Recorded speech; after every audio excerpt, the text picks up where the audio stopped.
Hi everybody! So this is our Share and Create video for this month, which was meant to go up on Sunday, but everything is a couple days late right now in September. The good news is school is working. We have had way less technical issues in the end of last week, beginning of this week. So hopefully we're on the right path, and all of my I will get my work time back, and all my videos will go up right when they're supposed to. We'll see how that works. That's the plan, right? That's the plan. Okay, so Share and Create, the winning layout, which I'm sure you guys guessed, was this one with the stamping. Now, that being said, let me just flip over here a bit, because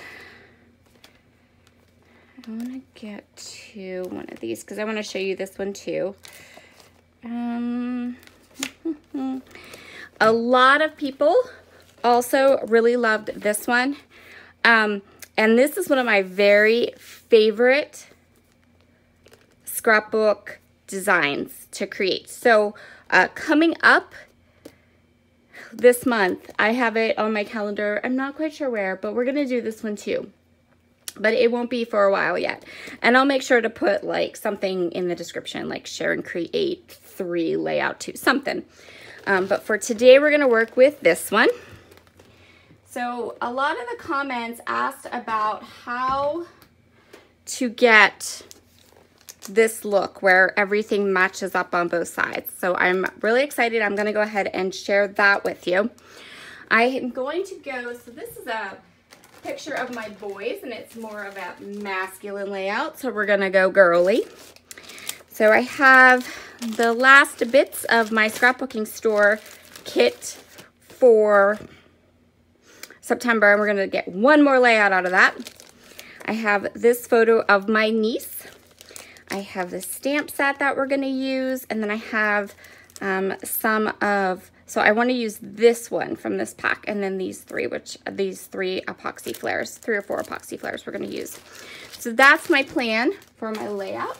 So I'm going to show you the trick for how to get these perfectly lined up, and I will be right back on fast forward. See how we go. Okay, so let's start with how we create this diagonal design on a page. So I have some white cardstock here, and I'm going to use this pink cardstock as my background, mostly because I accidentally put something sticky on it and damaged that piece in the middle. So here's what we do. First of all, make sure your page is 12 by 12. Put it at an angle. The angle doesn't matter. You can do it either way. I chose to do it this way. Take that angled piece, ready? Put it right side, upside down, line up the same 2 sides again. So it's right side up and upside down. And boom, that's how you do it. Super, it's really simple. It's not hard at all. Now, I'm going to trim this up and adhere it to the white cardstock background, simply because, first of all, the pink paper isn't 12 by 12, but my white cardstock is going to end up being 12 by 12. So glue it down, and then I'm going to fix it so that it's right. But yep, that's how you do it. So cut a side of your paper at an angle. Take the part you've cut, put it upside down, but right side up, and then use it to line up on the other side of the page. And you can make that gap as big or as small as you would like, and you're going to get the exact same angle on each side of your page, and then you have that gap in the middle. I am going to go ahead and put both of these papers down, and then I'm going to leave a bit unglued so I can kind of pull it up, and then we can kind of tuck stuff underneath so it looks like the pattern is kind of going all the way into that area of our page. So when I created the first layout, my stamping skills were not what they are now. So when I did that one, I did not stamp directly onto the white cardstock. I stamped it onto a sheet of paper and then fussy cut it. But my stamping skills have grown exponentially since then. So we're gonna stamp it right on, we're gonna stamp our design right on that white cardstock. I also decided to take this gray washi tape and create a little bit of a border on one side. I didn't have enough strips to do it on both sides. And plus, if I had done it on both sides, that would have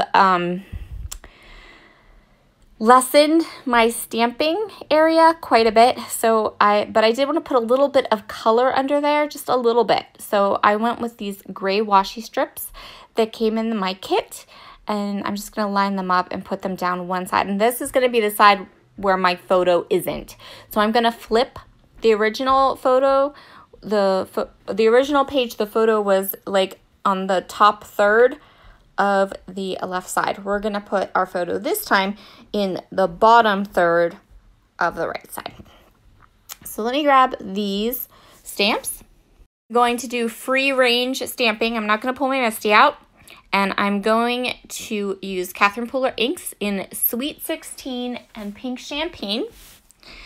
I'm going to use the biggest floral stamp, and I'm going to stamp one large cluster at the top and bottom of this area. So I have one big floral in the Pink Champagne, one big floral in the Sweet 16. And now I'm going to use all these teeny tiny little ones and go crazy. So in the end, I ended up stamping a lot of flowers in the middle. I really filled this white area with these little flowers in both of my ink colors. These stamps are from Emerald Creek, and they were designed by Nicole Wright. If you are not new to my channel, you know who Nicole Wright is. She designs most of my favorite products for Wild Whisper these days, and she's a fabulous, fabulous artist. She also designs stamps for Emerald Creek as well. So that's really good to know. And I'm not sure if these stamps are still available or not. They're called Fallen Blossoms. So you'd have to check out the Emerald Creek website to see if they're still available. I am just filling in. I'm going to switch out each of the little buds that came in the stamp set, and I'm just going to fill this entire middle area with these floral branches and small buds. Someone always asks me why I rub stamps on my arm. So probably with red rubber stamps, you don't need to do that. Just FYI, red rubber stamps do not need to be really seasoned or anything, but it's habitual for me to do it, and I'm not going to make myself stop, because then I'll stop on my photopolymer stamps that do need them, and it'll just be a problem. I'm too forgetful. It's just how I roll. So I'm going through all of my scraps. I'm looking for a paper that I can mount my photo in that'll pull in some more of the colors from the collection. I know I'm going to be pulling in a little bit of that aqua and also that mustardy color, so I decided this is the one I'm going to go ahead and go with. I'm going to mat it, and then I'm going to add a bunch of foam tape to the back of this photo so I can give it some dimension, and then I can pop it up, and then it will be at a height where the papers that I've kind of folded up, that pink paper, it'll still sit on top of the fold. Okay, so I know I want to put my page right there, or my picture right there. You can see how I ended up with that stamping. I really filled in all of that. So next thing, I know exactly what I want my title to be. I'm going to go ahead and use the thickers that came in the kit. I'm going to kind of move some stuff around. First of all, how did I do this? I checked my T-square ruler to see if I can use my photo as a guide to see if it was straight, and it was. Like, I just made it straight. I'm so impressed with myself. Can I just say that? So my title is going to be You Are ... And then I'm going to grab the 12 by 12 sticker sheet that comes with this Simple Stories collection.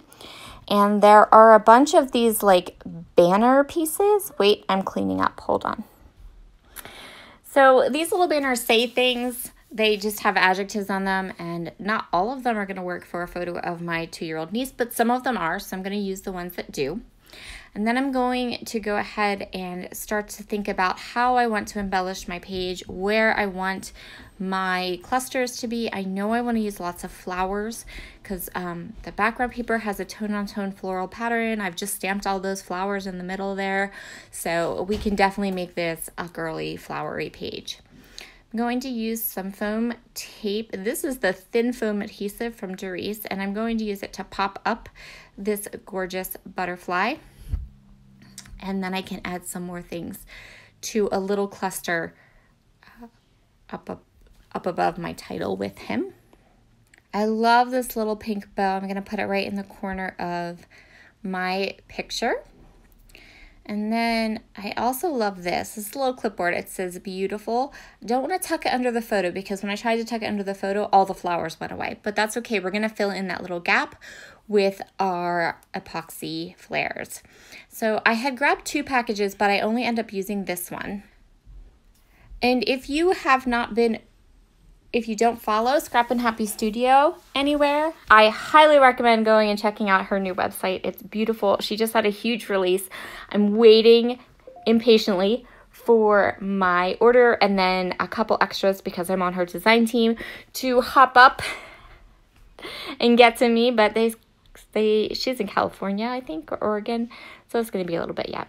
Anyway, but I'm going to use the 3 epoxy flare right there, and I love them. This set really looks awesome with this collection. I am looking at my layout now, and I want more flowers. So what I'm going to do is I'm going to go ahead, go off camera, and I'm going to fussy cut all those flowers. And by the magic of YouTube, you don't have to watch me do that. So I'm now going to go ahead and find places for all of these gorgeous flowers. I'm going to tuck them in around the butterfly. I'm going to tuck them in around this little square. So I found this while I was fussy cutting the flowers. I also found this little square in one of the cut apart sheets that said "so sweet," and that worked perfectly for my layout. So I added that, and I'm going to put some flowers around that. So I'm just going to continue on here, sticking and plunking, adding these flowers that I fussy cut and filling out these clusters so they're just a little more filled in and a little bit larger. So the next thing I am going to work on here is my date. So I'm going to take that same pink champagne ink and just add my date. And then I really want to draw a little more attention to the background of my layout. We've done all that stamping, and I just feel like it needs a little something to catch your eye and pull you into the background and just so that you notice it, right? So I'm going to go ahead and grab some Shimmering Rose Nuvo drops. These are crystal drops, and I'm going to add little droplets all around the background, all in between some of the flowers, and that's just going to add the perfect finishing touch to this layout. Thank you so much for stopping in and joining me for this month's Share and Create, and I will see you again in October. I don't know what album we're going to use, but it'll be fun, and you'll get to see all of my older designs. All right, guys, have a wonderful, wonderful rest of your week. I'll see you again tomorrow evening for Chamel's Sketches Reimagined. Bye.